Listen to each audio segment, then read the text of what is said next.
And we are live. This is our 17th one of these, which means that we have officially gone into I think it's something like the top 5% of podcasts never ever get past 10. So we are.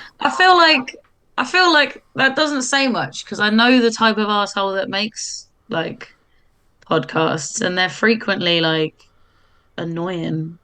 Yeah, They're just people who think that they have a lot more to say about things and their opinion matters a lot more than it really does. And I'm not saying we're any different, yeah. all things considered, but I don't know, maybe we're just more stubborn. I would say that we are definitely more stubborn. We've gone, let's do this, and then probably hyper focused and gone, yes, that is what we're doing now. That has been Yeah. slotted in. Um, but on that note, you, I feel, have had a much more slotted in period of time since the last one of these than I have. So, how are you? How are you doing? I'm okay. I'm recovering from my weekend. Um, and that's all I'm doing. It's been a few days of doing next to nothing Mm? since I got home, and I'm still managing to feel tired, but that's what happens when you're old. So Yeah. Well, I mean, I will always be slightly older than you. Assuming no industrial accidents, etc., etc. Um, so I completely understand that you're at that age now where your bones are slowly turning to dust. I feel like I've been at that age for a while, but I don't normally do 5 days out Yeah, past midnight, yeah. 3 of them days on the trot. So like this is a if anything I should feel worse at this point Mm. in my life, in my week, but I don't. I feel okay. And you can chalk that Um, up to your relative youth. sure, if you think so. Yes, yes. As the boomer of this podcast, I can say that you have relative youth to me. Okay. Okay, I'll take that. Um, so where did you go? What did you do? It was for your birthday. Did you get anything Pokemon related for it? I actually not just Pokemon related. I got some Trubbish related things. Oh, we anyone who's watched this podcast will know that we do not plan this out in advance. So when I ask this, do you have them just off to the side of the screen? Yeah, obviously, Ah, obviously. because I'm going to put you full So screen then, so you can show them our off. amazing friend Katie, who I have showed off her work before on this show and others, made me some great little Trubbish themed treats. So she got me this Talking Trubbish little bracelet that Yeah, says Talking Trubbish on it. friend of the show. And then she's got me this Trubbish, I don't know how well you can see that in the light, Trubbish keyring, Oh, which is very very nice. cool, made out of a Pokemon card. And then the main thing, which she has crafted herself because she's fucking brilliant, is she's made me this little Trubbish statuette. That's very very And cute. and it's just the cutest thing. And he fits right in the palm of my hand. And I've sat him with his big brother that Katie also made me, right? So I feel like the longer we do this and the longer Katie's in my life, the more I'm just gonna accumulate Trubbish things thanks Yeah, to her. And that's what I've got so far. And this was my birthday present from Katie, and it's just amazing. it's very And cute. she's very brilliant. And off the back of this, I have decided I'm not buying anyone birthday presents ever again. I'm just gonna describe their personality to Katie and have her make me stuff because she's so fucking good at it. Yeah, And I'm also gonna pop a link to her Etsy shop in the yeah, chat because she's so good. So I'm gonna say that's in the chat now, but yeah. there's a bit of a delay on Twitch. So it'll be in the chat any second now. Hello, Saf. Hope you are well. But yes, no, that's very, very cool. I'm gonna flip us back. And did anyone get you anything Pokemon related for a card potentially? Oh, it's all over there. I don't have it over here. I was just prepared the Trubbish, to be honest. Yeah, But you told me to eat breakfast, and I subsequently did not do that. yeah, that's true. That's true. Yeah. Um, and How have you been? yeah, what have I been up to? I have my Edinburgh show goes live tomorrow, so keep an eye out for that. I'm going to be putting some stuff out for that, and this weekend I'm also going to be doing some my Comedy Lab workshops, and I'm also going to be doing a Comedy Lab workshop through the Canal Street Kings. That's beginning that begins this Friday. That I'm trying to think what new stuff do I have on. I have, like, this week has been literally me going everything. It feels like I've done everything and nothing in 1 week. So I feel like my updates are probably as much as they were last time, but annoyingly it feels like I've also not done anything, even though looking back on that week, today I had to replaster a wall, which That's a thing. That's an exciting thing to do. I know. You'd think I wouldn't be as skint as I am with these kind of top DIY skills. Yeah. Thinking of that, I've been doing my I've been continuing to stream on Twitch on this channel, and I've been doing this YouTuber simulation, which I'm starting to do all right on now. I'm starting to kind of make some headway on. So much headway that if I do too much, the game crashes because it's not a very good game. Oh dear. So I've been doing that, and the reason why I bring that up is because I've also bought a new game that I intend to stream, which is Car Mechanics Simulator, because I don't know anything about. Oh no. Oh, go on. So I don't know if it's the same one, but like there's a studio that keeps sending these mechanic simulators to my magazine to review, and they are fucking terrible. Like, Ah. because I was given motorbike mechanic simulator to review, and they've done car mechanic and truck mechanic and train mechanic and all these other games, and they're just fucking awful. Like, they're Ah. really like, I don't know if it's the same one. I don't know if it's from the same studio, but like, I don't know why they keep sending them to us because we keep giving them like 2-star reviews out of 10. Well, I mean, that very much sounds like my MO, in all honesty. Okay, well, you have fun with that shit game. Well, I was genuinely hoping that I might learn how to be a mechanic off the back of it. I don't think you will.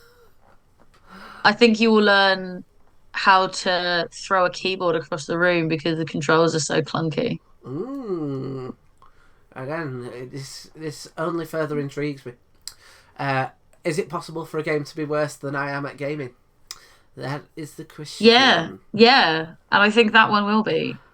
I'm going to be honest with you. I think you're about to see something pretty dire.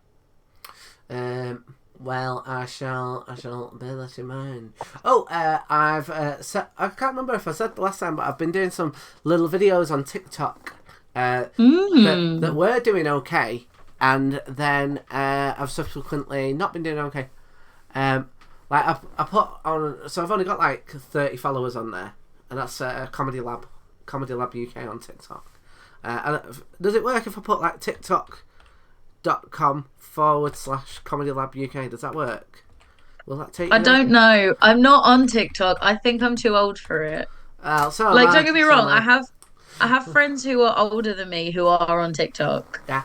but like So first off, I don't like things that move or make noise when I'm not expecting them to. Yeah, So an app that's just nothing but videos that autoplay sounds like my worst fucking nightmare. yeah. Um, So I'm just, it just doesn't appeal to me in terms of what I like. I don't like that Facebook and Instagram are trying so hard to be TikTok by like pushing reels at me. I'm like, go away, I don't want this. It's making me disconnect from social media Mm, in a way that the death of Twitter didn't even manage to. mm, Because I don't want things to be moving at me. I want them to be still, like, and I want to just read words. That's it. yeah, Maybe look at a picture. I don't want videos. yeah, Video content does not appeal to me unless it's like a 4 hour video essay about a TV show I haven't watched. Then I that will be good background noise for me. yes, But also like my cousin's 12-year-old is on TikTok, and I'm like, if you are on this, I shouldn't be. yeah, Like, it's just I'm not here to hang out with 12-year-olds. I already feel uncomfortable when like sometimes like my friends' kids are old enough to be on social media. I say old enough. I think legally you have to be like 14 or their terms of service says 14, but they're like 11, 12, and they have phones, so they just get Instagram. yeah, And when Instagram recommends me my friends' kids, yeah. and I'm like, oh, I'm so uncomfortable Mm, because I'm not going to follow that child that I sort of know. But like, who else is getting recommended? Here, follow this 10-year-old. It just makes me not want to be on any social media at all. mm, And like seeing children in my life doing TikToks makes me feel like it's just not for me. yeah, yeah. Well, I think that is I think that's a fair comment. I have previously been on TikTok and found it. I personally find it very dull, and that's because I don't. It's not aimed at me anymore. Do you know what I mean? Like, it's Yeah, not my we're thing. boring old farts, and they Yeah, are aiming their marketing at children. yeah. And I was fairly like, and I don't like the constant scrolling. I don't like the fact that you can just keep on going Mm. and going and going. Don't like that. Well, that's been a thing for quite some time, Mm, obviously, because like that was a Facebook yeah, invention. yeah, Because yeah. it used to be you scroll to the bottom of the page and then you have to click to go to the next page and see the next batch of content. Mm, Back in back in the old school days of having to click. yeah, Um, and then yeah, Facebook invented that because it meant it retained people's attention. yeah, yeah, yeah. Well, that's the thing. They're all designed to keep you on the platform for as long as possible, They and are indeed. and I'm the kind of person who, if I spend too long doing something and I'm aware that this is not that this is a toxic trait myself, not productive, or what I dub as not productive, Yeah. um, a particular. And the thing is, it's like I think with things like Twitter, with things like Facebook, I feel like they're slightly more interactive than Mm. Instagram and TikTok, where you're just kind of like looking and watching. So they definitely make me feel like that more. And the reason why I went back to TikTok was because I've been doing a bunch of business classes for Comedy Lab, and they mentioned that if you want to grow your brand, um, TikTok and LinkedIn are the two platforms that they are Those recommending. platforms are polar opposites. Yeah, yeah, yeah. Well, Like one is for children and one is for the most boring wankers you've ever met. yeah. I mean, you could argue No that offense to you could argue that children are also boring. boring business Uh, wankers. Ugh. um, Ugh. and the reason why they said that was because of the way that the algorithm works across both platforms. So they had recommended for me to start. So I did my webinar. That was like something again that they had recommended that I do. And I've got a new webinar, I think, on the 23rd of April, which is going to be about taking how you're funny off stage and transferring it so that you can be funny on stage, because I think a lot of people struggle with that crossover of how to take being funny off stage and being funny on stage. Um, Yeah. So I did that, and I tried it on Facebook and I ended up doing it on Twitch in the end. And I, similar to what I do with these, I like took the video off. I just edited it down a little bit, and then stuck. I like changed it to portrait mode, and so that it was the same video but on Twitch. And I was like, Twitch, TikTok. I was like, do you know what? I feel like I'm probably not going to be on TikTok that much, but I think that there's a lot of comics on TikTok. So I can probably, so there's the potential that it might be useful there. But I think that there is also kind of a growing kind of education kind of arm to TikTok as well. And it's like I could potentially have this be quite a unique arm in the TikTok kind of algorithm. But having said that, I've got 5 videos on there, and I put a video on there, and like the first video got like no views, which was fine, and the second video got like no views, which was fine, and then the next video got like 700 views, and I've only got like 30 followers on there. And I was like, okay, maybe there's something in this. And then the next video got like 200, and now I'm back to like 5. And it's like, what do you want? What do you fucking want? I wish I could tell you, but it is beyond me. I am not interested in finding out. Yeah, like I say, that's fair. And I definitely would not be if it weren't for Comedy Lab, because Hot Storm Productions had a TikTok, and I found the platform so boring because it's not aimed at me, and there's nothing on there that I'm particularly interested in, that I've already moved away from it once. So I don't blame you. Do not blame you. Yeah, like there's an argument that I could promote Blizzard on it, but I don't have the time to edit videos for TikTok Yeah. for a show that already sells out most of its shows. Speaking of which, we've got 2 shows next month. Come to them. Yeah. Who are on them? So we've got on Monday, 8th of April, we've got the absolutely fantastic Dave Chawner headlining, Yeah. as well as Been on the some telly brilliant loads. people. Yes, been on the telly loads. As well as some absolutely beautiful support acts, as always. And our good friend Ben Hodge guest hosting. Then on Thursday, April 18th, we have the Blizzard birthday show, which has James Ross, who has been just monumentally supportive of us, despite us basically stealing his show and redoing it in Manchester, headlining, playing a game of Guess Who with the audience, where to this day, Blizzard is the only show where someone has got their person, like guessed their who, um, with support from Eddie French, Alex Stringer, Scythe Wheeler, Maxine Wade, and our very lovely Johnny hosting. So tickets to both of those are in the chat. We're also doing a bonus show on the Blizzard Twitch next Thursday. Thursday, because we are doing a listen along for my band's new EP, which is coming out on Friday. Oh, great. So if you tune into that, that is what the first place you'll be able to hear the music that's coming out on Friday. It's not available anywhere else. The whole band is going to be there, chatting about the music and talking about it. I'm probably going to not talk that much because I just show up and do as I'm told. But there are details to that in the chat now. Yeah. And if you're very interested in hearing anything about the band, I'll put the link tree and also the link to pre-save the EP so that you can be the first to know as soon as it's available on your platform of choice. Those are both in the chat as well. So yeah, that's all. Oh no, it's not even. That's all the things we've got coming up with Blizzard that also include the things that are coming up with my band because there is that one thing that's related. That's everything I've got coming up in the next month. Fantastic. Sounds great, mate. Sounds absolutely fantastic.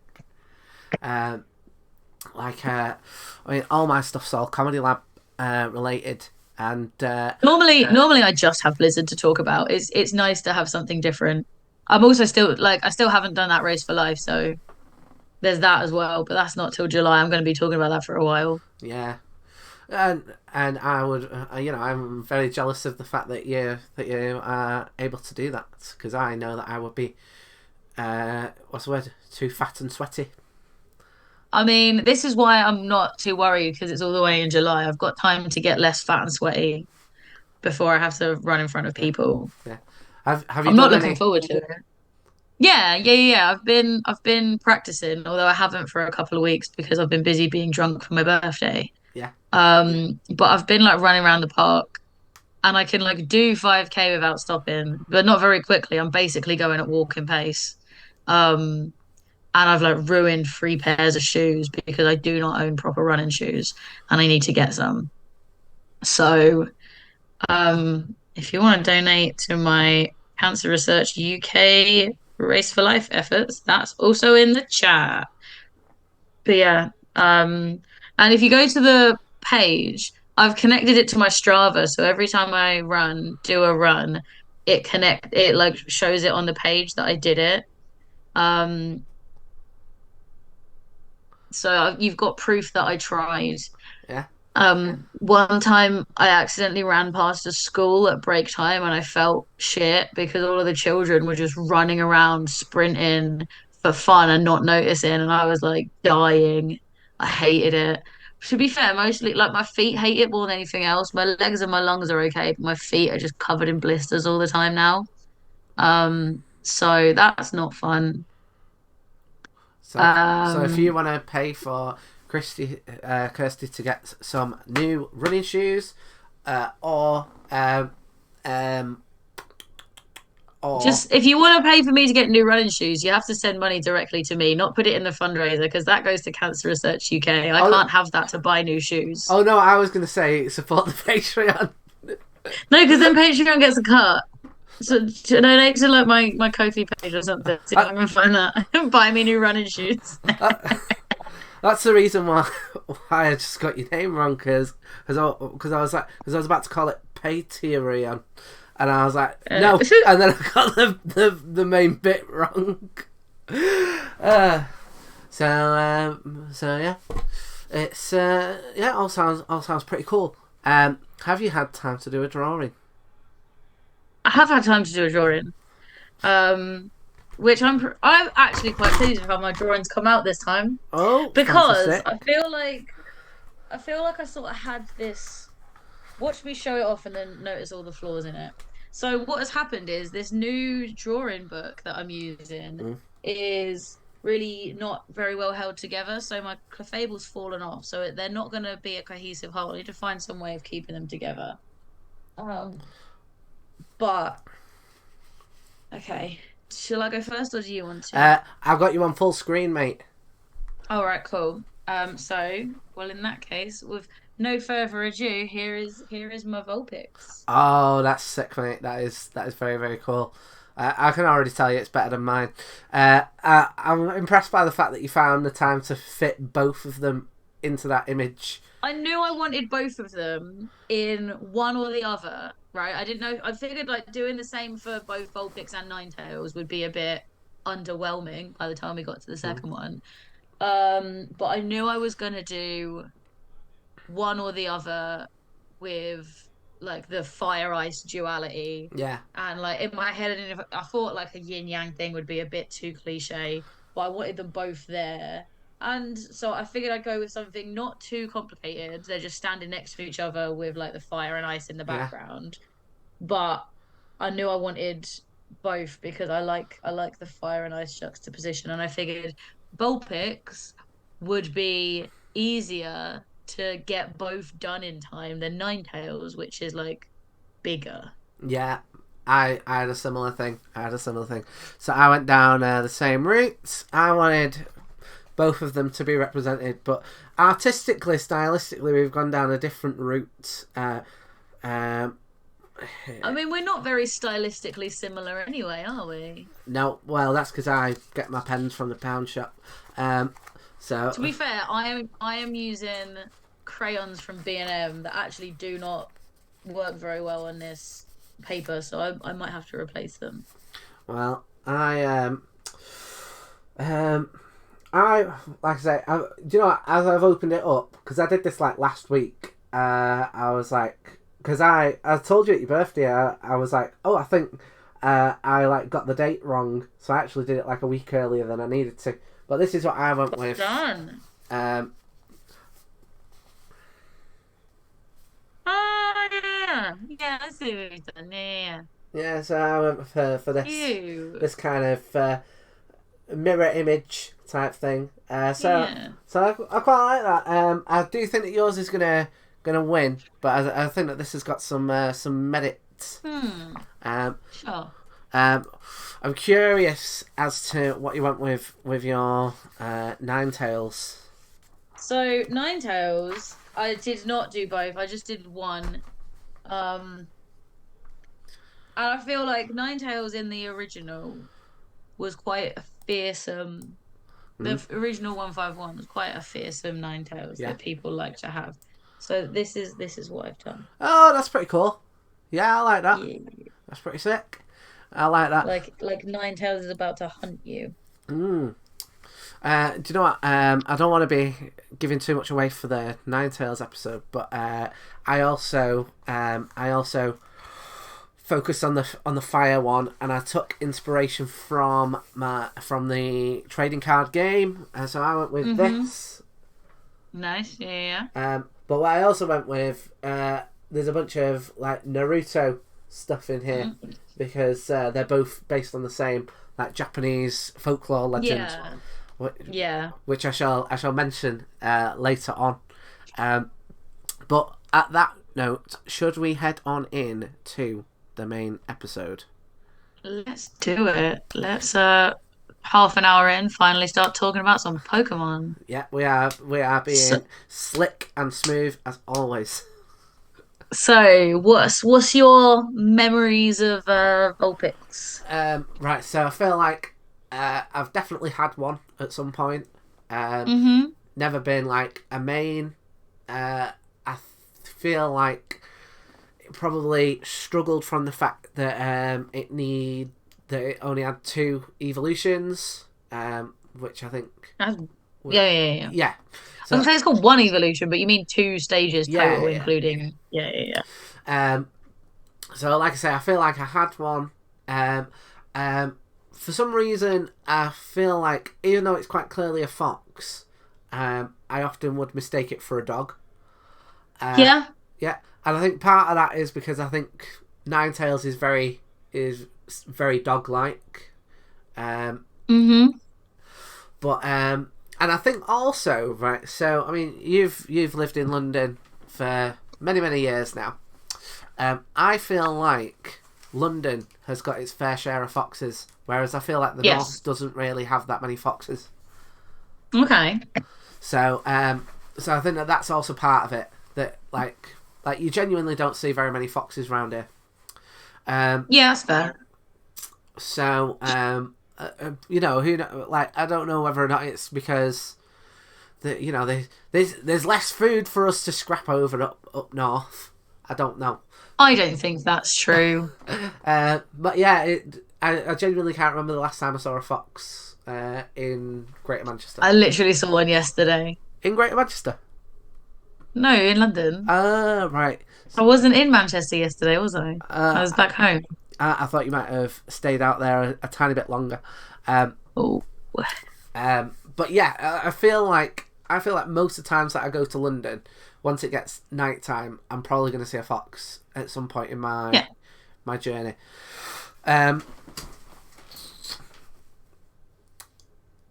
my main memory, I think I want to say, is probably that Brock had one, Yep. and that I feel like that's almost the beginnings of some kind of character development for Brock, where he starts to kind of move away Yeah. from where he starts to move away from just having rock types, and he's just like a It- former gym leader.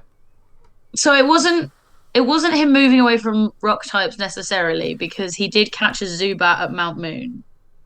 Um, Oh, does it? so Oh, yeah, he calls, yeah. And like he made Ash feel bad about like because there was that cluster of Zubats in the way. And then when they were fighting off Team Rocket, Brock went, go Zubat. And Ash was like, when did you get a Zubat? And Brock goes, when there was that fuck ton of Zubats out front. And Ash goes, oh, why didn't I think of that? I'm trying to be a Pokemon master and catching them all, which I still think is really funny yeah, that Brock was just like, well, you suck at it. So he'd already caught a few other Pokemon here and there. But Vulpix was, yeah, when he got his Vulpix, it was like his pivotal moment in deciding what he wanted to do going mm, forward. Because before, like, he's like, I don't want to be the Rock Gym leader. I just did it because my dad wasn't around to do it. And then yeah, his dad came back into the picture, and took over parenting his own children and doing his own job. Prick.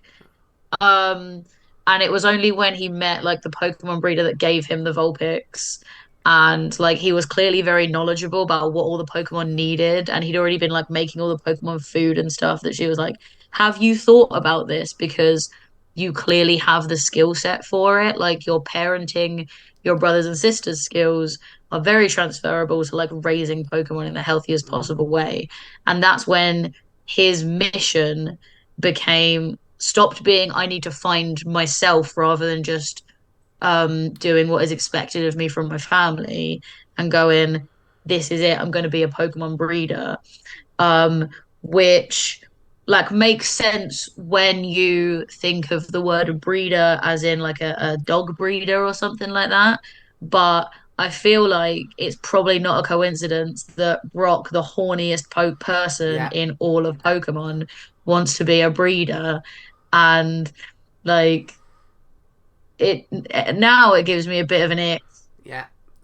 Well, everyone But knows why he went but off with yeah. Professor Ivy for a bit, don't they? Oh, he made no secret of it. He was like, I'm gonna stay here and marry you. She's like, you fucking won't, but you can help me feed the Pokemon. Uh, Um, but like, yeah, so Vulpix in that one was pivotal to, yeah, that storyline. It's one of the few Pokemon I can think of that is pivotal to a storyline that isn't about the Pokemon as well. mm, And also like even though it's then like a main member of the cast and is there frequently, like showing up in all the episodes all the time, I don't really have that many vivid memories of Brock's Vulpix doing loads of stuff.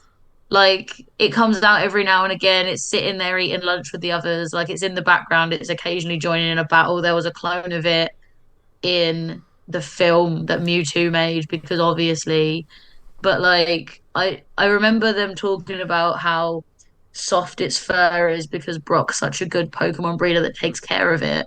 But outside of that one episode, I don't really remember seeing it. mm, Like the one episode where Vulpix chooses to come with Brock instead of staying with the breeder it was already with. yeah. Like I don't my really it didn't have a lot to do. mm, like my thoughts is like I'm not even sure whether or not he gives it back because it's like He it's does give technically it not back. his. Yeah, he does give it back eventually. I think it's a quite a later episode. Um, but yeah, he eventually returns it and says, "Look, I've taken it on this adventure, and this is how it has fared, and here's the return of your Vulpix. I hope you love it." Yeah, yeah. Again, another quite underwhelming, non-memorable episode. Um, because it comes a bit later. But I bet you Um, part of that is that it's overshadowed by Charizard in the same way that yeah, yeah, like whenever a fire type was needed, it was Ash's Charmander to mm, Charizard. yeah, And like I know Ash is the main character. His relationship with his Pokemon is going to be like the main focus rather than Brock's. But then I feel like Brock doesn't have as vivid a relationship with his Pokemon as even Misty. Like Misty, baby's Horsey, baby's Togepi and is a cunt to Psyduck, yeah, right? And Starmie and Staryu are her like fighters. I know Misty's relationship with all of her Pokemon. yeah, And Brock just has a Vulpix, has a Zubat, has an Onyx, has a Geodude. Like he uses them for different things, but that's the only time you really see them. I don't really remember there being too much of a focus Mm, on their connections. yeah. Yeah, here's a question. Does Brock end up with a Crobat? I think so. Like in the later seasons Mm, that I've not watched as much of as the early seasons that I was like peak age to be marketed at yeah, yeah. for. Well, I mean, I'm currently making my way through the original Dragon Ball because I bought a Crunchyroll subscription, and once I've finished You're that, not rewatching Pokemon so that you can be better prepared for this podcast. You're rewatching Dragon Ball. well, we go off topic enough that I'm sure that will come in very useful for the Dragonite episode. Will it? Yeah, yeah. It's a dragon. That's a dragon. We'll be able to get 45 minutes out of that. No, we'll spend 45 minutes waffling about some other bullshit. Maybe Death Note or something. Yeah. But yeah, it's already on my mind that I feel like after a certain amount of time, I'm going to have to re-look at probably midway through Johto through to probably Advanced Battle at some point. Because otherwise, every episode's just going to be me going, "Ooh, I don't know very much about this one." Which I know is kind of what I've done about a lot of them. But imagine that more. Yeah. But yeah. So anyway, the reason why I brought up Crobat is that I feel like the implication there is that Brock looks after his Pokemon well, but we don't see very much of those kind of interactions, as you have just pointed out. Yeah. Um, yeah. Like I feel like it does come a little bit later. Um, Obviously, particularly when uh Brock's Zubat eventually becomes a Crobat, because that's obviously a friendship evolution, so it should. Yeah, But yeah, as far as Vulpix goes, I don't know. yeah, Don't know, not Brock's Vulpix anyway.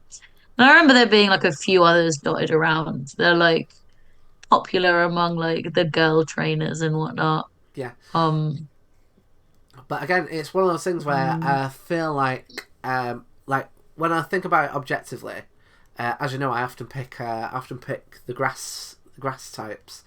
yeah. So there is room for a fire type on my team, but looking at the Mm. first generation, like You don't get any fire types until so late in the game. mm, And by that point, you've pretty much got your whole team picked out. I feel like the first generation does kind of suck for fire types. If you don't pick Charmander, you basically have to wait till you're already on Cinnabar. yeah, because like I feel like again like this is me reaching back into the depths. I know for a fact I wouldn't have had one in yellow because I thought it was really cool that you could get all the starters. So Yeah. no room for it there. But I want to say I might have swapped out to a Moltres last minute. Uh, Yeah. and again, if you're going to do it that late, why wouldn't you just swap it for a Moltres? Yeah. Because Moltres is already going to be like a higher level. Mm, It's going to have better stats. And you don't need a Firestone to evolve it either, because Firestones aren't exactly common yeah, in the first generation. I've Um, I've just thought of like an it, embarrassing story, uh, which is when I was a child. I could never work out. I could never work out the because we're talking about the legendary birds. I yeah. could never make my way through Seafoam Islands. I could never. No. Yeah, I could never work it out. So what I did, and I thought I was very clever. I went to Pallet Town and surfed down. Went the other Yeah, way. and then if I wanted Articuno, I would just go in the back door, pick it up there, and then Don't and then leave. don't you need to like push the boulder down to get back up through the back door though? No, no, no. Like I said, I can say this. I can say this for certain because I could not work out how to do it, and I had the guide. What a thick child I must have been, right? Couldn't follow some basic fucking instructions. I didn't have the guide, and I don't remember ever doing a playthrough where I didn't catch Articuno because I was a stubborn little cunt. Well, I'll tell you one other thing as well. I should have brought this up in the Rattata episode. I'm fairly certain, if I'm correct, I used my very first Master Ball on a Rattata. Oh, Because I was like, why? because I didn't, yeah, I didn't really understand what it was. Didn't really understand what it was. Like occasionally, I think back and I No. go, I'm pretty sure that's what I used my But first. like, by the time you get the Master Ball, Yeah, you've had a Rattata for so fucking long because Rattata's one of the first Pokemon you see. We've got F's in the chat for the wasted Master Ball. Thank yeah, you. I agree. F's, whack 'em in there. Um, but I mean, the thing is as well, it's like, you know, what you're gonna, you know, what you're gonna tell to a 6-year-old child who is obviously quite stupid. And also as well, I'm fairly certain that this again, this is another embarrassing story. Maybe I should save this for the Meowth episode, but because I'm on that thing, right? I remember being in a battle. I don't know if you ever used to do this, but I sometimes used to not like watch what I was doing very much. I was just kind of like I'd just kind of be heading somewhere, and I'd look down and a battle had started, and I'd be like, right, boom, right. Mm. Anyway, I look down. I'm fighting a Meowth. I don't have a Meowth. This is definitely another playthrough, and got the Meowth down to the tiniest bit of health. I'm fairly certain it must have been an Ultra Ball, if not a Master Ball, and it was like the last one that I had. Threw it, and it got battered away by its trainer. So there was No. another wasted Master Ball. No. Oh, silly. Yeah, Oh. yeah. I teach at university now, so you can I achieve your I hope dreams, children. I hope not Pokemon University Oh, because yeah, they won't have me. you are clearly not qualified. No. Um, Um. unless the children want to learn from your mistakes. Oh, yeah. Well, that's what they should do in every single class I ever teach. So, have you had a Vulpix? Yeah, I'm sure I've like completed the Pokédex on multiple run throughs. I've had a number of Vulpixes. I don't think I've used one competitively because like in Gen 1, I have either picked Charizard or gone through my whole team without a fire type because it's like by the time I'm at Cinnabar, I've got a full team and I'm coping just fine without fire. Like in the first generation as well, like fire is good against grass.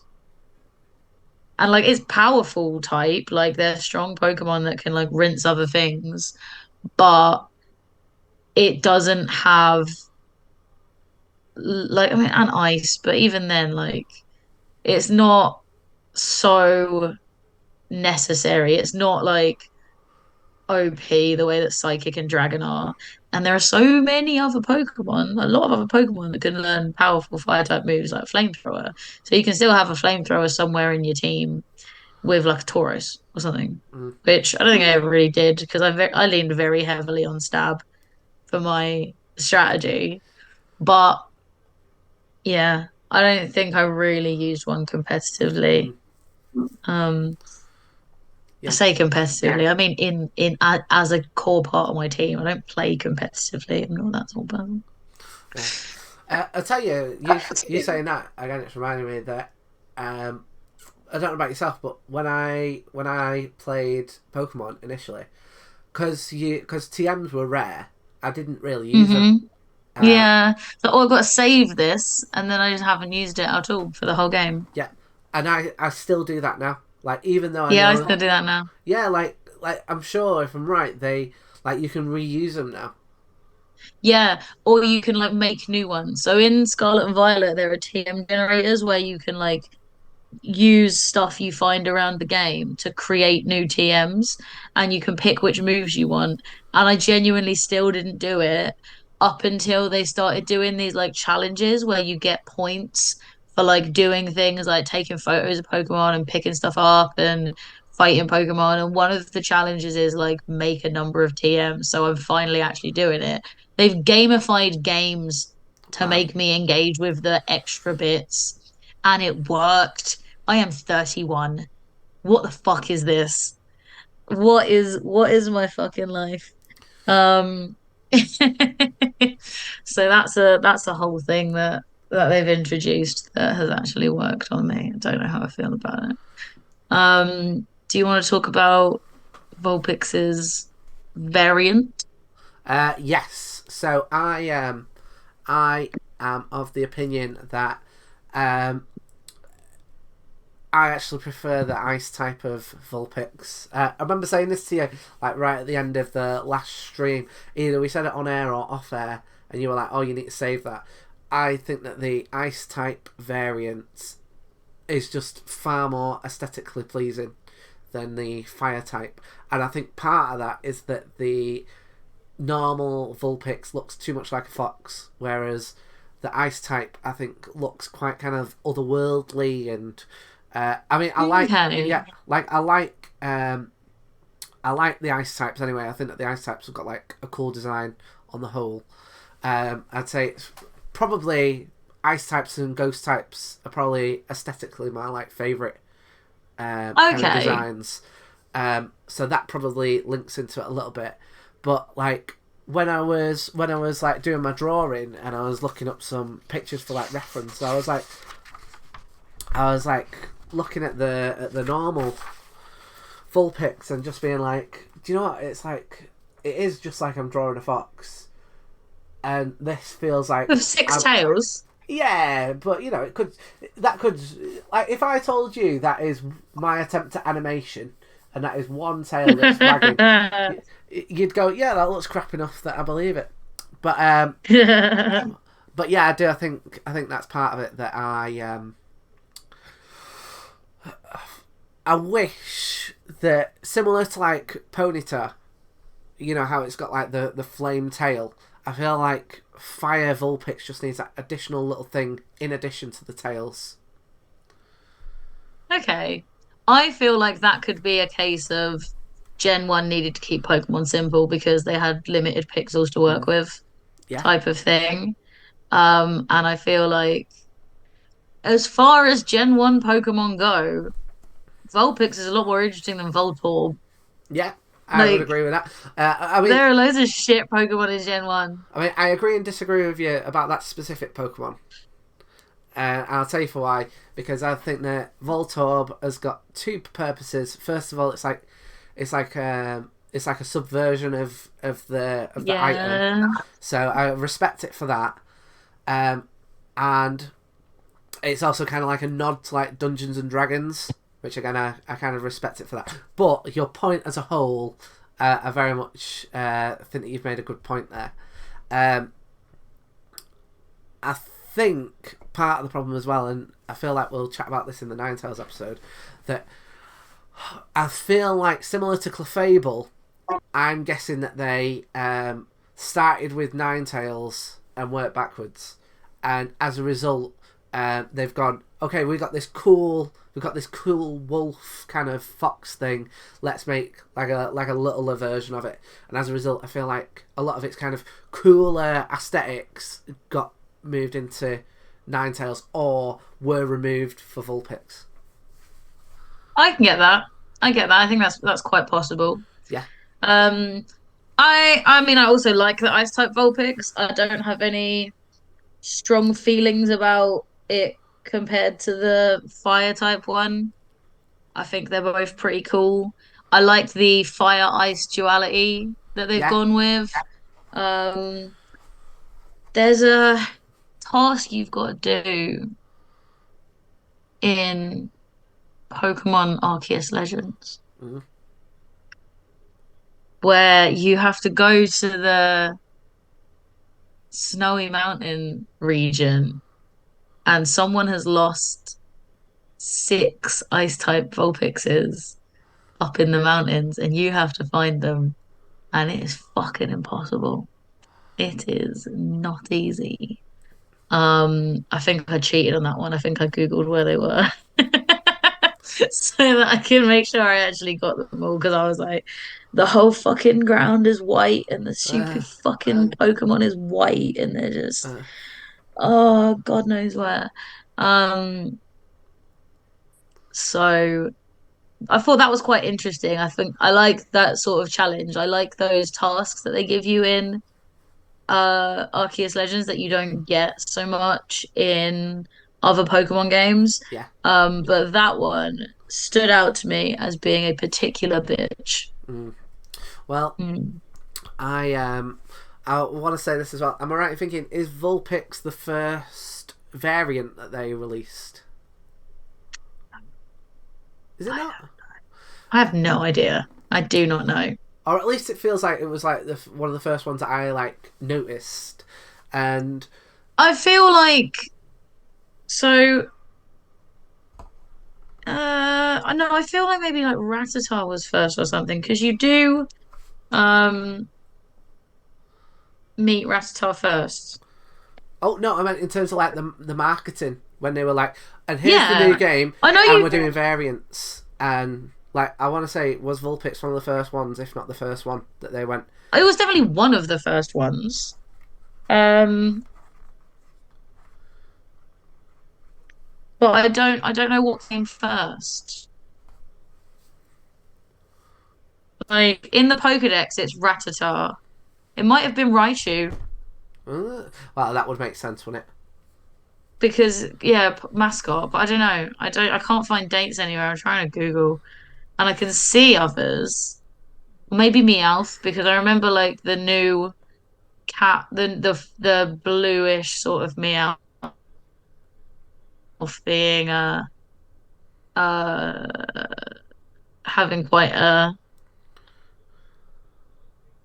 an impact on people, having getting stirring up a lot of conversation. So I want to say, if I'm right, um, I want to say that Meowth came later because wasn't that Galarian Meowth? No, there was Alolan Meowth as well. Oh, was there? Oh, Yeah, there's Alolan Meowth. That's the blue one. Galarian Meowth is like the furry one that evolves into Berserker, yeah. but Alolan Meowth just evolves into a round-faced Persian.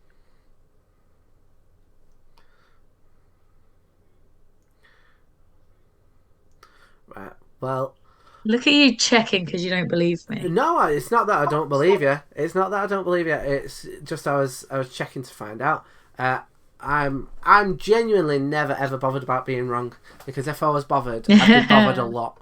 Um, um, I was just gonna say. So I went onto Bulbapedia dead quick, regional form, and the first image is Vulpix looking at Ice Vulpix, which made me go, "Oh, that's like interesting that is the first one that they like the first image that they used to kind of because they could have used any Pokemon, but they used this specific Yep. one." Um, says here 54 Pokemon currently have regional forms, um,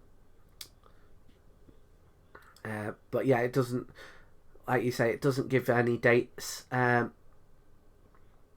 This is actually the second again, just because I'm looking through. This is the second ice regional form that we've had a look at, with the other one being Sandshrew. Yeah. Sandshrew is very cool. I like the idea of Sandshrew being ice and steel as well. Yeah, that's pretty It's sick. quite a fun combo. And Vulpix is just ice. Yeah, it says here Vulpix Ninetales is ice and fairy type. It is, but we're not talking about Ninetales yet. We're not. Very true.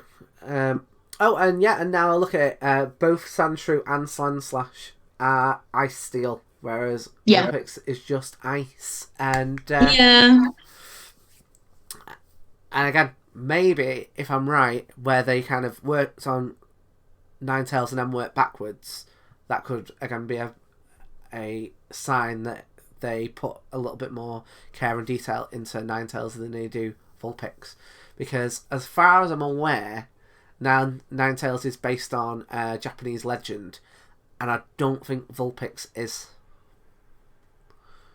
No, Vulpix is like something that just fits comfortably. I feel like they couldn't have Ninetales walking around just being a single evolution Pokemon, like being a single stage Pokemon you can just find already fully formed. I think that would make it too powerful. Yeah, And I feel the same about Arcanine because Growlithe's just a little Arcanine. Like it yeah, doesn't really have much going for it apart from a smaller version of the thing it grows into, yeah, which to be fair is a lot of Gen 1 Pokemon. yeah, Like Grimer is just a smaller version of Muck. yeah, Like there are patterns.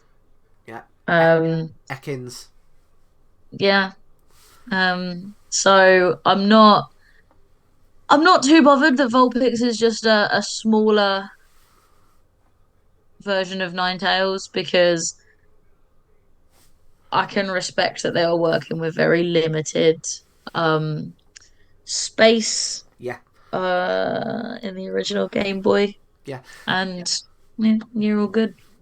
I'll tell you one other thing as well. That so there's this theory, isn't it, that originally there was meant to be more legendary Pokemon than just Articuno, Zapdos, and Moltres.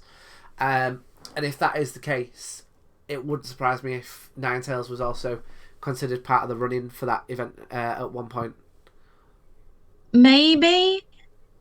Um I know Arcanine was because it was in all the legendary pictures. Yeah, yeah. Well, I don't know if Ninetales was or if it was just sort of like then it became because it does parallel with Arcanine. yeah, It like two stage requires a Firestone, but like one's a bit more elegant and one's a bit more bulky. yeah, Um, both got a regional variant at one point, but Vulpix came first. Um, so yeah, I feel like that's I feel like if it was close, it got nudged off by Arcanine, which then got nudged off anyway. yeah, yeah. Right. Well, should we have a look and see what's happening in the old Dex entries? Let's do it. Right. Let's do it. Wrong one. There we go. And okay, there they are.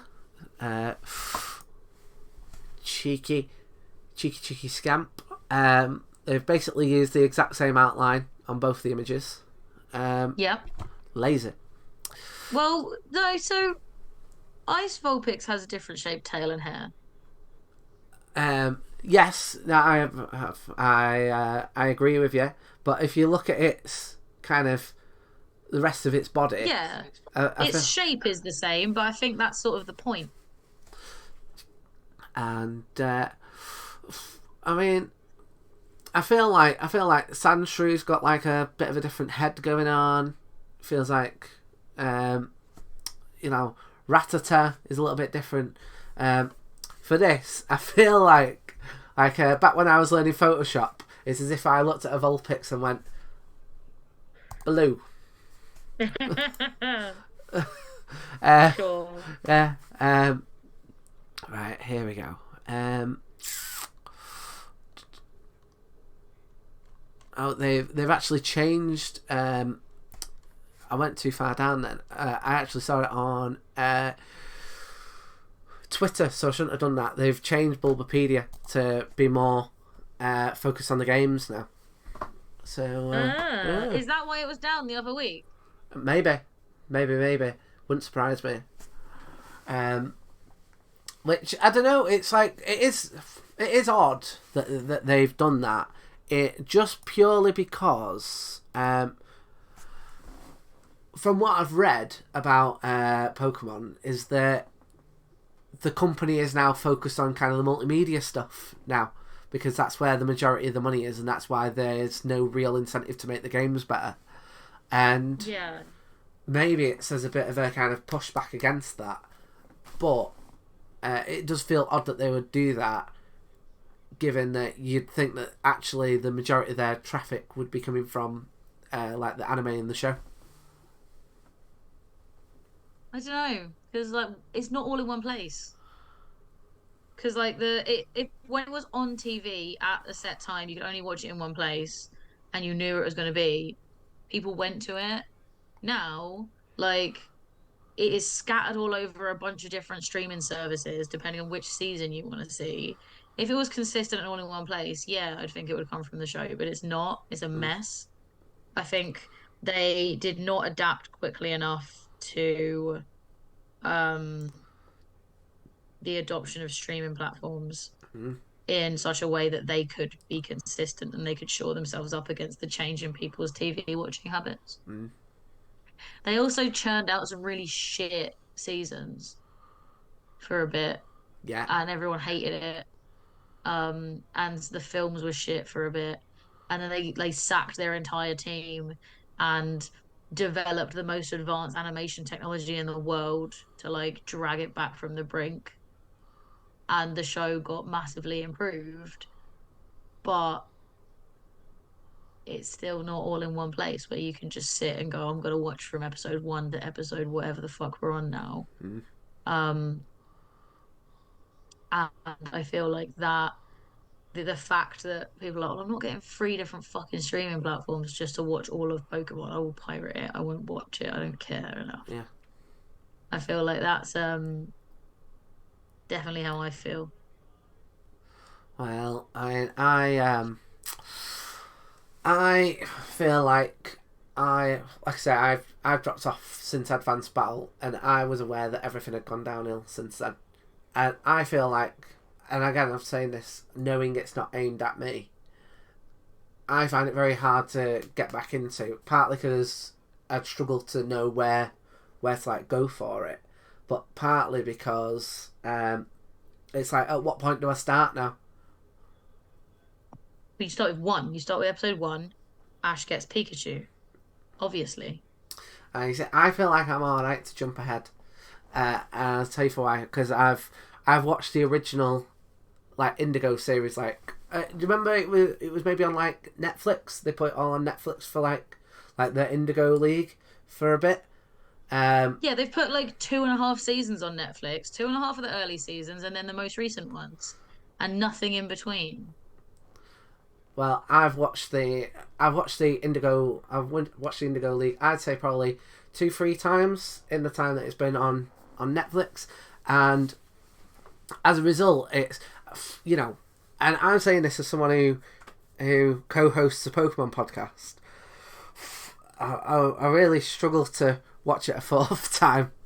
I'd rather skip ahead, you know, and because I feel like I've got to let the nostalgia build up, you know, before I could go back into it, because some of it I feel is a little bit of a dud. Yeah, I get that. Like, yeah, it's like, Yeah, there was definitely like a shit bit, yeah, but yeah, they're fine now.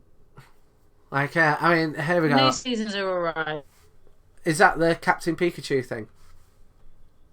Oh, I haven't seen that one. I meant the one before. Oh, the final Ash series. Pokemon like Master Quest or whatever it was called. Yeah, Um, because it was decent. that's where I was heading. That's where I was heading. That I feel like, so I used to watch Yu-Gi-Oh a lot when I was younger, and the moment that they got rid of Yu-Gi, I stopped watching it. And I know for a fact that if I was a Well, yeah, kid, if it's not without Yugi, it's not Yu-Gi-Oh, is it? It's, the clue's in the name. yeah, well, you'd think so, wouldn't you? But it's probably been running now for far longer than it has without Yu-Gi than with it. Like they do like Yu-Gi-Oh 5DS, which is where they're doing card games on motorbikes.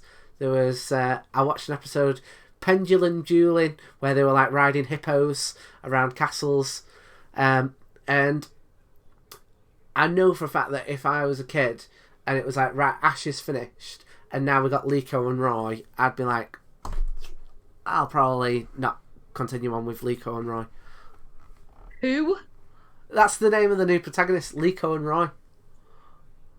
Roy is such an Roy. old man name. Well, I It's agree. such an old man name.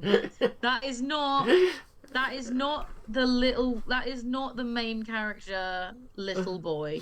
That It is just isn't. yeah. Um, No. and what? And also they were like, okay, now we've got rid of Pikachu, but okay, who are you gonna have as a mascot? Oh, another Pikachu, but it's not that Pikachu. Pikachu. I feel like they know they can't get rid of Pikachu. Kind of. I know, but I also think it's ridiculous that they were like, no, this is Captain Pikachu, and you can tell that they're different characters because this one's wearing a hat. Yeah, and they tied it into Pokemon Go because you can catch Pikachu's wearing hats.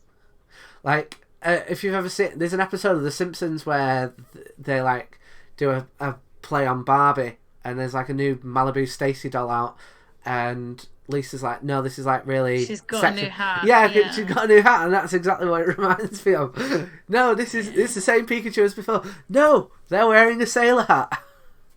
Yeah. So, should we head on into Vulpix's Pokedex entries, yeah. which I think we said we were going to do about a quarter of an hour ago and then didn't. I know, aren't we on task? At the time of birth, it has just one tail. The tail splits from its tip as it grows older. Like, they should totally just put that... Like, when they did the hatching mechanic, they should just put that in. Okay, but like I kind of get why they can't with sprites. They don't want to. They can't be bothered to like make 6 different Vulpix sprites as its tail gets bigger. But like Vulpix has to evolve every few levels just to get its new tail. Like I get why they didn't, but I also feel like they like it's not as bad as Kangaskhan being hatching from the egg with a baby, Yeah. but it's still pretty poorly aligned with the experience of playing the game. Yeah. But I can forgive it as we are pre-breeding mechanics at this point. Yes. Yellow has got both its fur and its tail are beautiful. Oh, there we go. Furry Professor again. As it grows, the tails split and form more tails. So, for me... Yeah. So we're sticking with the same one bit of information we have about Vulpix. But also, like, beautiful is subjective. Don't tell me what's beautiful. Give me a science fact, Professor. Agreed. Like I say, bit furry. Normal. Yeah. I'm very curious to see what Gen 3 Professor's got to say, because we know that they go overboard with all that terminology. This has reminded me that...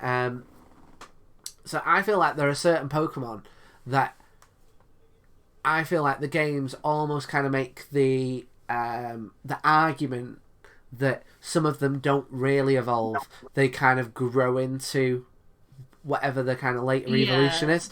And so far, that almost feels like they're kind of setting this up as that it's less of an evolution and more of just it kind of grows into being... Yeah, because if Vulpix starts with one white tail that becomes 6 red tails, does that not imply that it's a gradual process from 1 white tail to 9 gold tails? You know? Yeah. I also feel like, given this information that we have, I'm a little bit surprised Vulpix didn't get a baby Pokemon with 1 tail. Oh, yeah, that would have been good. I wouldn't be surprised if there was like some preliminary artwork that didn't make it through to the final Pokedex of a baby Vulpix. Because Vulpix is already very cute. Yeah. But then so's like Jigglypuff. So, I don't know. Yeah. You know, we were still subjected to Igglybuff. Give us 1 tail. Yeah. Stadium has... Do you know what, right? Do you know what? I would not be surprised. You know what just popped in my head? Do you know what would not surprise me? If there was a baby Pokemon that had 2 tails and they were like, nah, too close to tails from Sonic. So we'll leave it. So Stadium has a single white colored tail, splits into six beautiful tails. So apparently, its single white colored tail is quite ugly. Yeah, As it grows older, it grows even more tails. So yeah, that's that direct line between baby one tail Vulpix and Ninetales. yeah, Although I am pretty sure in one of the later episodes, you see an ice type Vulpix hatch from an egg with all six of its tails. Like, if you're not going to do it in the games, fine, but like the show can be accurate. You can animate one ugly tail. well, I agree. I agree. Plot holes, Pokemon. Right. Gold. So this is where the breeding mechanic is introduced. As it develops, its single white tail gains color and splits into six.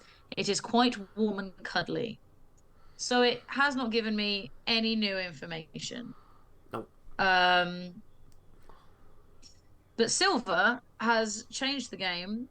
If it is attacked by an enemy that is stronger than itself, it feigns injury to fool the enemy and escape. That's quite cute. I Yeah, like that. That's giving me a bit more information um about like what Vulpix does apart from have some tails. yeah. Very, very fox-like, leaning into the fox thing. Uh, Um uh, so Crystal has, as its body grows larger, its six warm tails become more beautiful with a more luxurious coat of fur. Okay, sure, that's fine. I feel like that is tying into the note of Brock's Vulpix, where he talks about it having a very soft coat. yeah. I feel like these are all like, again, they must know when they designed this that this would be quite a popular kind of. This is a cute one because it feels Yes. like I feel like this is the most amount of beautiful that we've gotten in a Pokedex entry. Like, to be like beautiful, beautiful, beautiful. Like, Yeah. Well, it's not powerful. So I feel like they have to give it something because and also they knew it was going to be popular because it's cute. yeah, Stadium 2 has copied Gold. So Ruby has got a bit more detailed. At the time of its birth, Vulpix has one white tail. The tail separates into six if this Pokemon receives plenty of love from its trainer. The six tails become magnificently curled. I think they are still leaning into Vulpix being very pretty, but I also like the idea of it being due to like its unique features being due to its relationship. yeah, I don't think it has to be with a trainer. I think it could be like, with its parent. Otherwise you'd never get like wild Pikachu. yeah, For instance, because they would all be Pichus and never ever evolve. Uh, but I like this idea of it being of nurturing, making it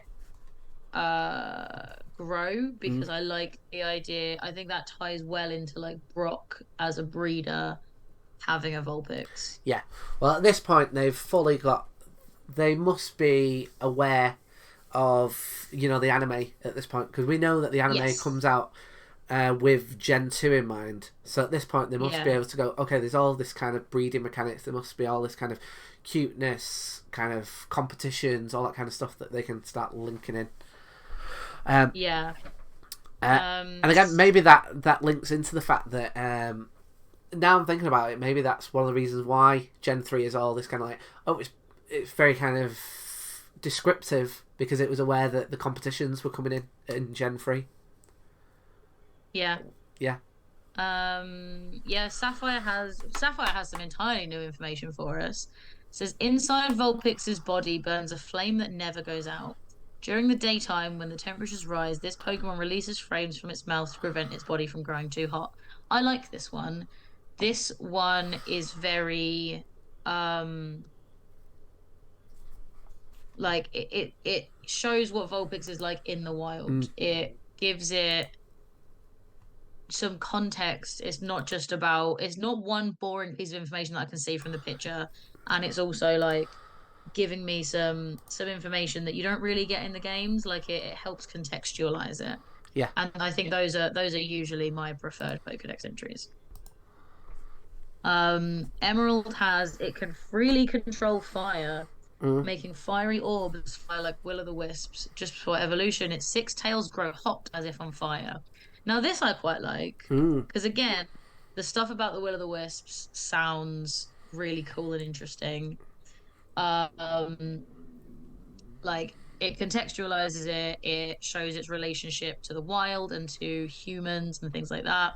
Yeah. And I also like the before evolution, its six tails grow hot. So that suggests that the one tail becoming six is just Vulpix growing, but it needs to evolve to get more than six. Yeah. And I feel like that quite clear distinction is really interesting. Yeah. Uh, Am I right in thinking Vulpix to Ninetales is a Firestone? yes. Because I do find that a tiny bit odd that they're kind of building this up as if it kind of naturally turns into it, when actually you cannot get there via leveling. Yeah. Because You can't get them via leveling. You have to evolve them. yeah, because like for me, I feel like there is. I don't know if you ever do this, but there's a part of me that can believe that, you know, if you've got a level 1 Vulpix, you've got a 1-year-old Vulpix, and if you've got a level 2 Vulpix, you know what I mean? Yeah. You know, and maybe that's kind of the natural evolution if you're not battling him, and the battling kind of shoots that up a little bit. But to be kind of so increasingly being like, and it kind of slowly morphs into this, and its tails grow, and yet to have it be that it cannot get to that point naturally, just an odd choice. Yeah, I get that. Yeah. Right, so Fire Red, which is the original Yeah. red and green, is getting honestly a bit creepy. Yeah. While young, it has six gorgeous tails. When it grows, several new tails are sprouted. Like, I don't think you have to describe babies as gorgeous. Yeah. Yeah. Very true. Leaf green doesn't give us any new information. When it is born, it has just one snow white tail. The tail splits from its tip as it grows older. Less creepy, but no more informative. Yeah. But Diamond and Pearl and Platinum. Just before we move on, that there being the original Japanese Pokédex entry, again, that for me is a sign that they must have known that this would be known as like a cute, pretty, popular Pokemon. Yeah. You know, for it to be like that so early. Yeah. Diamond, Pearl, and Platinum have it controls balls of fire. As it grows, its six tails split from their tips to make more tails. Again, no new information there. Heart Gold and Soul Silver have copied Gold and Silver. Black and White have copied Diamond and Pearl. Black 2 and White 2 have, as each tail grows, its fur becomes more lustrous. When held, it feels slightly warm. I like that. I think that ties into, again, like Brock's Vulpix. What does lustrous mean? Like pretty and elegant. I just find it odd that they've used a word that contains the word lust in there. No, I don't know. It doesn't mean like lustful. It definitely means it's definitely like a word used to describe hair. Oh, good. Honestly, it feels like someone definitely wants to have sex with a fox. So I googled it to get the exact meaning, and dictionary has given me to have luster, which doesn't fucking help. But it's from luster rather than lust, and it means like shining or radiant. Okay. Basically, it's usually used to describe like hair or eyes. I was worried that we were going to have to bring 9 and then another 9, and then if these continued on, we would have to ring a final 9 to get someone reported. Yeah. So what have we got next? So X has, when it is born, it has just one snow white tail. The tail slips from its tip as it grows older. This is copied over. Hang on. Yeah. X is copied from leaf green. Y is copied from fire red. Omega Ruby is the same as Ruby. Alpha Sapphire is the same as Sapphire. So Gen 7 is where we get our first Alolan Vulpix. Fantastic. So for fire type Vulpix, Sun has its beautiful fur and tails have made it very popular. As it grows, its tails split to form more tails. So not new information, but there we go. Moon has from its mouth spew flames that seem to resemble the spirits of the deceased. Some people mistakenly think this fire is a ghost. I think that's cute. I think that further contextualizes Vulpix in the wild and its relationship to humans. I think it ties back into the Will o' the Wisp thing, and I think it would have made it really interesting if Fire type Ninetales became Fire Ghost, Yeah. Sun and Moon, to um mirror the ice fairy Ninetales Alolan form. Yeah. I think that would have been really cool. Yeah.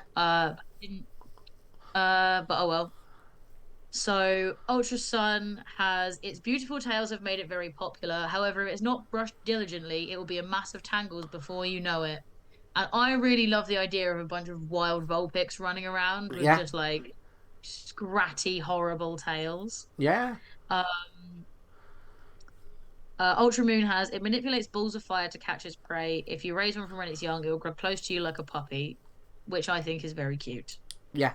Well, I mean, I Um, mentioned that before about how I think so. They've kind of gone with like the fox thing, but there is enough like dog stuff in there for yeah, it to be kind of blurred. definitely. Um, so then we got into Alolan Vulpix. So for Sun has it exhales air colder than minus 58 degrees Fahrenheit. Elderly people in Alola call this Pokemon by an older name, Kyo, which I think is quite cute. Yeah, that's pretty cool, isn't it? And I think um, so. The old local name doesn't say in this Pokedex evolution, but it is explained elsewhere that it's to do with its white fur.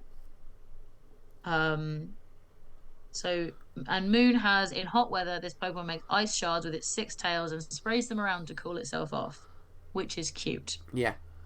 Um, Ultra Sun has if you carelessly approach it because it's cute, the boss of the pack, Ninetales, will appear and freeze you, which I love because that implies that someone found that out the hard way. Yeah. Presumably, Stadium Professor, if he ever went over Yep. to Alola. And Ultra Moon has they live together in a skulk, helping one another. Before eating their prey, they freeze it solid with their minus 58-degree Fahrenheit breath, which I think is very cool. I like the detail that these ones go into about kind of the community in the wild. Yeah. I think they're really nice. Yeah. Um, What let's go Pikachu and go on. what I'm picking up from this is I feel like they must have known that Alolan Vulpix was going to be popular and people would want to Yeah. check these. Well, this was the first generation where they had Alolan forms because it is Alola. So I feel like they've put effort into making them interesting and making people happy with the changes being made to their old favorites. Yeah. Um, yeah, Pikachu and Eevee. Let's go. Pikachu and Eevee has. It looks like snow come to life, and the breath it exhales is minus 58 degrees Fahrenheit. Another name for it is Kyo. So that's not new information, but nice and condensed, and I guess less relevant to Alola because you don't find them in Alola. You find them in, I guess, Kanto. That's the only place you can go in. Let's go Pikachu and Eevee. Yeah. Sword and Shield have taken from X and where was the lustrous one? Black and White too. Um, Brilliant Diamond and Shining Pearl have the same as Diamond and Pearl. Legends has in its belly burns a fire, which Vulpix spits out in the form of fireballs. When young, this Pokemon has but one white tail. As the Pokemon matures, this single tail splits into six. I quite like that. I think that's quite that encompasses it pretty well. Yeah. Um, Is go on. Are you not able to get Alolan Vulpix in Brilliant Diamond and Shining Pearl? Yeah, no, doesn't look like it. Yeah, I was surprising that. Um, Because normally they so do, like, there'll be someone who'll be like, Oh, I've got the variant for you. So it's odd that they Yeah, don't. usually. Yeah. Well, maybe not for the remakes. Maybe just for the new games. Because if you couldn't get it in the original, maybe they're like, well, don't bother doing it in the remakes. I don't know. Yeah. Um, Sword for Alolan Vulpix has, after long years in the ever snow-capped mountains of Alola, this Vulpix has gained power over ice. Yeah, I Cute. like that. I like it when they Mm-hmm. kind of are like, and this is kind of how it happened. Yeah, it shows like not just the immediate Pokemon evolution, but like the equivalent real world evolution is quite cute. Shield has, if you observe its curly hairs through a microscope, you'll see small ice particles springing up, which I also like. I like that that shows like I have done scientific research into this creature, Yeah. and this is what I've found. I think that is a very scientific Pokedex entry. Mm. And Legends Arceus has these Pokemon live in packs in the snowy mountains and defend themselves with icy breath. I suspect this species changed its form to adapt to the frigid climate. I like that. I Yeah. think that shows part of the scientific process. Yeah. Um, so for Scarlet, Scarlet and Violet have actually they've copied previous ones for all of them. So for Fire type Vulpix, um, Scarlet has copied from Silver, and Violet has copied from Black and White too. Yeah. And then for Alolan Vulpix, Scarlet has taken from Ultra Moon, and Violet has taken from Moon. Hmm. Yeah, that's all our Pokedex entries. Yeah. So while we were doing that, I did do some Googling because I have heard this story before. There was a baby Vulpix. Oh, really? It was originally going to be a part of um Generation 1, but there wasn't, and it was going to Vulpix and Ninetales were going to be three-stage evolutions. But they didn't have enough space on the cartridge for more Pokemon. Yeah. And then but there was sprite art made. Oh, So I'm going cool. to put a link in the chat to a wiki that has that sprite art, Yeah. not from Gen 1, but from it was gonna be in later introduced in Gold and Silver when other baby Pokemon came in and was part of a demo that came out in 1997 but did not make it into the final game. Yeah. So And there is a link in the chat now to like a wiki page that has that. yeah. There's not a lot of information about it. And Um, I'm gonna put that up on the but screen now. that's very, very cute little bit of information there. My con. Um, yeah, it's also so it's referred to as both Mekon and Trifox, um, which I guess if like it starts off like goes three, then six, then nine, I guess that makes sense. Yeah. Um, but I feel like Vulpix is cute enough. I understand why they didn't need to give it a baby Pokemon. Yeah. Yeah. Um, yeah.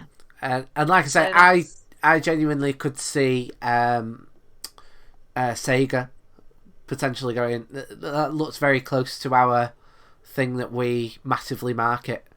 Get rid, please. yeah. So yeah, it wouldn't surprise me if that was kind of them erring on the side of caution.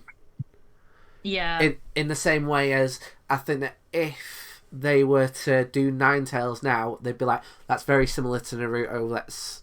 Let's either change it up or get rid. Maybe. I don't know. I don't know. I don't think they mind that much being similar to other things. I think as long as they like they've got their angle, they're fine. Like I don't think it's that big a deal. Yeah. I tell you what, it'd be cool if we knew what that Dex entry said. Yeah, that'd be cool. Unfortunately, we don't. Do you know what? I once tried to learn Japanese to impress a girl, and Oh God. yeah, I know I'm still single in my 30s, so that did not go well. And at times like this, I wish I'd kept up with it. See if well, can you not like Google Translate that bit of text and see if it works? Uh, It's not like a text. It's like an image, isn't it?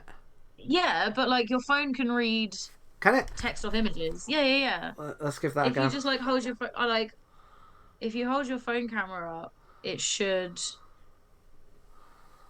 Um, God, this is the most technical this podcast has ever been.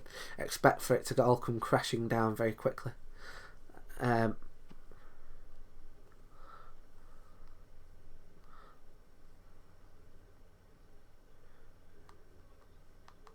I'm really intrigued because my internet's being really wobbly. So like you've gone blank and I've had to close all of the tabs I have open. Um, so if I disappear, that's why. Let's hope it at least happens in the break. yeah, let's hope that happens in a break. Because And not while we're trying to do our smog on Trubbish ratings. But like, please, would you just like commentate what's going on, how well it's going? Because I have no fucking clue. tell you what, right? What we're gonna do is we will hold tight on that, and then maybe hang on until the break.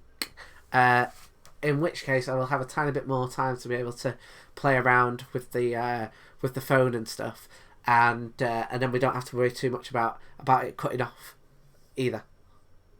Does that sound? Okay, yeah, should we do our smog on rating then? Because like yeah, let's do this. Let's do that. everything has gone blank on my computer. Oh, has it? Yeah, like I can't see your face anymore, and I know that happens when my internet's wobbling. Well, we're currently on Smogon, right? I will take the reins, okay? So there they are. I think that they look pretty cool in 3D. They're kind of bouncing up and down. Look at that! I'm definitely overcompensating here in terms of my descriptions. So we've got them in the NFE tier, which is not fully evolved. Which means that they must be okay. They've got a decent special defense of 65, and they've got a decent speed of 65 for first stage Pokemon, and they've got a special attack of 50, which means that you're probably going to be all right for. But you want to stick to stabs, and that's what I'm assuming it's going to say here. In fact, there are no strategies, no movesets available, and I'm assuming that that'll be because if you are going to use it, you're going to probably stick to a Charmeleon if you're going to stay in the NFE tier. Yeah. So that's where we're currently at with Vulpix, and it. Oh, do you know what? But I just thought I'd have a look and see what it's like for Scarlet and Violet. It's actually in the little cup. So it would appear that its decent speed and its decent defense is something that keeps it going. But I'm guessing it is prone to water attacks, which is probably the reason why people don't use it too much. But if you give it the ability Flash Fire, which means that the fire attacks do 1.5 times damage. So you're relying on the speed in order to make sure that you get your stabs in early to avoid it from getting knocked out because of its type disadvantages. It also got drought here as another thing that it recommends you have, which is that it summons sunny day, but again that's connected to your stab bonus and boosting your fire type moves. Okie doke. So should we have a look at the Trubbish rating? Let's do it. Okie doke. I'm thinking of giving it I can't remember, do we give the variants a different rating? I don't think so. I'll tell you what, I've not checked out the Alolan form actually dead quick. I'll do the Alolan form dead quick. So this is in the not in the NFE, so in the not fully evolved tier. I'm guessing that is because of its ice type. Ice type is generally it's got like quite a number of weaknesses, including fire, which is a very, very common typing that people use. It's got the exact same stats, with the abilities Snow Cloak. If Hail is active, this Pokemon's evasiveness is 1.25 times and has immunity to Hail, and it summons Hail with Snow Warning. So probably you're probably going to struggle if you use a Alolan Vulpix competitively. It looks like it's not geared up for that.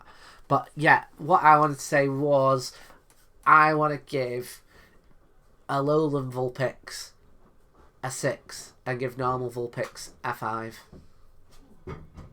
Okay. I think I'd probably agree with that. Because, like, I feel like they put Alolan Vulpix hasn't been around for as long, but they put a fair bit of effort into making it interesting. And I get it because it was one of the first regional variants. I think that effort was really good. Yeah. But I feel like original Vulpix, while it's memorable and popular, I feel like there's so much missed potential for better storylines, so it can't really get higher than a 5 because like there was so much scope to show Brock's growth as Yeah. a Pokemon breeder through Vulpix, and then it just became another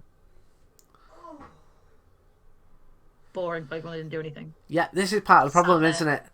It's like if you're looking at kind of popularity, it's outweighed by Charmander. If you're looking at kind of like usefulness in the game, it comes probably a bit too late, and then you can get Moltres not too long afterwards. And in addition, if you're looking at it kind of from a lore perspective, it was probably knocked off by Arcanine. Yeah, definitely. Yeah. Right. Should we go into the break? Yeah, let's do that. Right, cool. And then we can relax somewhat slightly. Yeah. So I still can't see you, which I'm a little bit concerned about. And every other, well, I've closed every other tab apart from Twitch, which has frozen. And I don't like doing this, but to be on the safe side, Yeah. shall we do Ninetales another day? Yeah, that's fine. Just in case my internet gets worse. Yeah, that is fine. So, well, should we do this off air or on air and pick the date? Let's pick a date off air. Yeah. But do you want to do some plugs before we go? My main plugs are if you're going to come see me in Brighton, if you want to come see me down south, I'm in Brighton at the end of May, and if you want to come see me up in Manchester, I am doing a bunch of stuff in June, which I know is a fair way off, but I feel like we're probably going to get there really, really quick. Plus, I've got the Comedy Lab stuff, which is in the next... So we've got one at the end of this week, which we've still got a space left on, and we've also, just because of the trains and stuff, we were previously sold out, and we've also got an improv course that we're launching in June. Excellent. I'm going to just chuck all the links that I put in earlier in one big thing. Yeah. So, I can't do that because there's a character limit. So, if you like my cute little Trubbish that my brilliant friend Katie made, you can buy more of her stuff on her Etsy shop because she is brilliant and you definitely should. And she is very open to like fun commissions of like literally whatever you want to do. Our next live Blizzard is on Monday, the 8th of April, featuring the fantastic Dave Chawner, and you should definitely come see that. Yeah. We also have the Blizzard birthday show coming up on the 18th of April, which has the incredible James Ross headlining, playing a game of Guess Who. Next Thursday, if you have a free evening, we are hosting on the Blizzard Twitch a listen along for my band's EP. And I'm also going to pop some links to where you can find us, follow us, and pre-save that EP to be the first person to know when it comes out next Friday. Yeah. And finally, in July, I'm running the Race for Life, and you can donate here if you want to do that for Cancer Research UK. And those are all of the things I'm doing for the next little while. Yeah. Yeah. Right, fabulous stuff. We will see you again soon for the conclusion. Yeah. Cheerio.